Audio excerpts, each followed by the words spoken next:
Use a imaginação, não a força de vontade, de Joseph Murphy.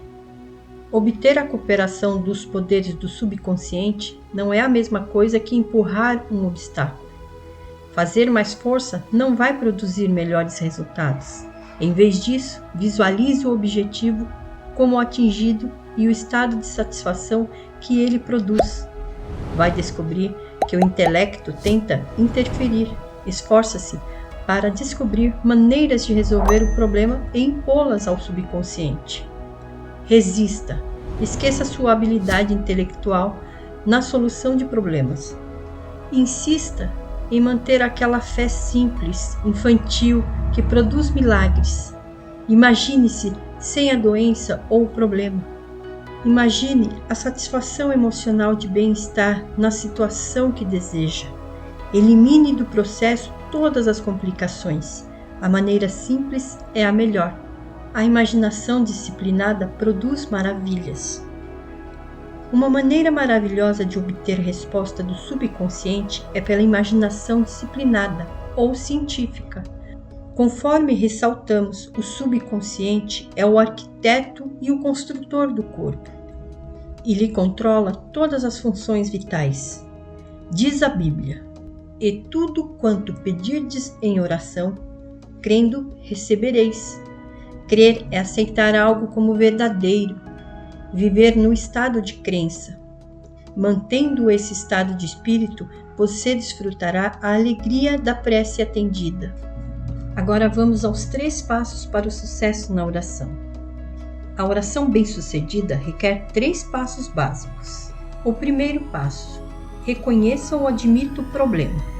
O segundo passo: transfira o problema para a mente subconsciente, a única que conhece a solução mais eficaz ou a maneira de resolvê-lo. O terceiro passo: relaxe com a convicção profunda de que já obteve o que pediu. Dúvidas e hesitação nada mais fazem do que enfraquecer a prece. Jamais diga a si mesmo: "Como eu gostaria de ser curado", ou "tomara que isso funcione". O sentimento sobre o que vai ser feito é o que dá o tom. A harmonia é sua. Convença-se de que terá saúde.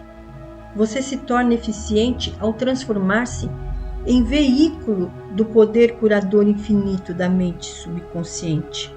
Com a convicção total, transfira a ideia de saúde ao subconsciente e em seguida relaxe. Entregue-se ao poder que ele possui e diga ao estado ou circunstância em que se encontra: "Isso também passará." Por meio do relaxamento e da convicção, você impregna a mente subconsciente. Com isso, a energia cinética que existe por trás da ideia assume o comando e a manifesta como realidade concreta. Você pode conseguir o oposto daquilo por que reza. As palestras de Emily Coué, célebre psicólogo francês, granjearam-lhe um sem número de administradores nos Estados Unidos. Em um de seus insights mais importantes, ele disse o seguinte: "Quando desejos e imaginação estão em conflitos, a imaginação invariavelmente vence." Ele dava a esse fato o nome de lei do esforço contraproducente. Vamos supor que lhe dissessem que passasse por cima de uma estreita prancha no nível do chão. Você faria isso com a maior facilidade, sem a menor dúvida. Agora suponhamos que a mesma prancha se encontra a 7 metros de altura, entre 2 paredes. Você poderia fazer o mesmo? Poderia mesmo? Provavelmente não. O desejo de cruzar a prancha entraria em conflito com a imaginação. Você se imaginaria caindo e se esborrachando no chão.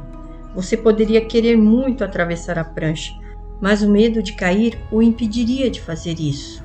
Quanto mais esforço para dominar ou reprimir a imaginação, maior força você daria à ideia dominante da queda. O pensamento: "Vou usar minha força de vontade para vencer o fracasso." Reforça o pensamento de fracasso. O esforço mental, frequentemente, leva à derrota autoimposta, criando o oposto do desejado. Focalizar-se na necessidade de usar força de vontade implica enfatizar a condição de impotência. É como você resolver que vai fazer tudo o que puder para não pensar no hipopótamo verde. A decisão torna dominante na mente a ideia do hipopótamo verde e o subconsciente responde mais à ideia dominante. O subconsciente aceita mais forte de duas proposições contraditórias. Você, quem sabe, descobre que pensa o seguinte: eu quero cura, por que não posso consegui-la? Eu me esforço tanto, por que não consigo resultados? Tenho que me obrigar a rezar com mais determinação. Preciso usar toda a força de vontade que tenho. Você precisa compreender onde está o erro. Você está se esforçando demais. Jamais tente obrigar o subconsciente a aceitar uma ideia usando de força de vontade. Essas tentativas estão condenadas ao fracasso. Na maioria das vezes, você termina obtendo o oposto daquilo pelo que rezou. A ausência de esforço é o melhor caminho. Já lhe aconteceu alguma coisa como as seguintes? Você vai submeter-se a algum tipo de exame. Investiu muito tempo estudando e recapitulando a matéria. Acha que a simulou bem, mas quando olha para a folha em branco da prova, descobre que sua mente ficou ainda mais branca. Tudo que você sabia sobre o assunto sumiu.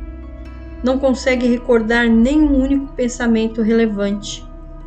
Trinca os dentes e convoca toda a sua força de vontade. Porém, quanto mais se esforça, mais parece que o conhecimento se afasta. Frustrado, você deixa a sala. Diminui a pressão mental. De repente, as respostas que andou procurando com tanto desespero, muito antes, fluem provocadoras em sua mente.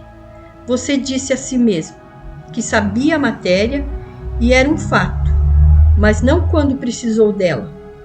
O erro cometeu foi tentar forçar-se a lembrar. De acordo com a lei do esforço contraproducente, essa atitude levou não ao sucesso, mas ao fracasso. O que conseguiu foi o oposto daquilo que pediu ou rezou. O conflito entre o desejo e a imaginação precisa ser resolvido. Usar de força mental ou força de vontade pressupõe a existência da oposição. O ato de imaginar oposição, porém, cria oposição. Se você se concentra na obtenção daquilo que deseja, não se concentra mais nos meios para torná-lo realidade. A esse propósito, diz a Bíblia: se dois dentre vós, sobre a terra, concordarem a respeito de qualquer coisa que porventura pedirem, ser-lhes-á concedida por meu Pai que está no céu. Mateus 18 e 19. Quem são esses dois de quem fala a Bíblia? Eles representam a união ou acordo harmonioso entre o consciente e o subconsciente no que interessa a qualquer ideia. Desejo ou imagem mental, se não for conflito entre as diferentes partes da mente, sua prece será atendida. Os dois que concordam podem representar também você e seu desejo, pensamento e sentimento, ideia e emoção, desejo e imaginação.